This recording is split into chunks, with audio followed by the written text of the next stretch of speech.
even Prime Minister Trudeau too would have been able to go there. And I'm sure people would have been, maybe not using the best language as we see all the time, but generally Canadians are pretty respectful people and nonviolent. And we saw that with hundreds of thousands of people descended on Ottawa. Crime actually went down, and that's one thing I repeat as much as possible. So it was that's what I couldn't get my head around. What were these elected officials, these bureaucrats so afraid of that they couldn't have a conversation with these, down to earth Canadians, just a conversation, or try to see what's going on, learn from the people that are there? I have some hunches about why that was. I'd love to hear. Yeah, so from the testimony, we learned that in the protest out in the West Coast, where I live in Vancouver, there were trucks that were leaving the Vancouver area going through the Fraser Valley on the 22nd of January.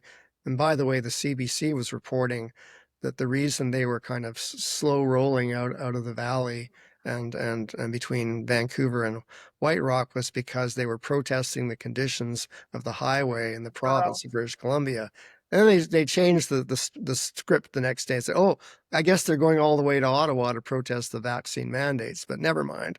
So, but on the 24th of January, when the cabinet was in retreat, there were people in the Privy Council office, people who were connected to uh, Public Safety Minister Marco Mendocino and Bill Blair's office, and they were back and forth with their texts and emails talking about how they wanted to frame the protesters as January 6th North and white supremacists and racists and so on. And then you start having, I think on CTV, the night of the 24th of January, the first of these suggestions about how terrible and despicable these people are that are coming, that are, leading up to the prime minister's, you know, unacceptable fringe minority statements or rehash of that kind of thing, yeah. in the days ahead. And you also have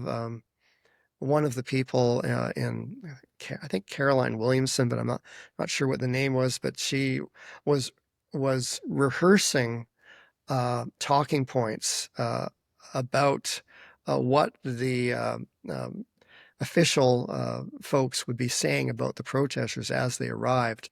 Most arrived on the 29th, but by the 27th of January and in the 25th to 27th January, they're rehearsing their lines, expressing their outrage about the violence of the protesters. Before they You know, even got to Ottawa. between the 25th and 27th. So between 2 and 4 days before they arrived, they're already outraged at the violence.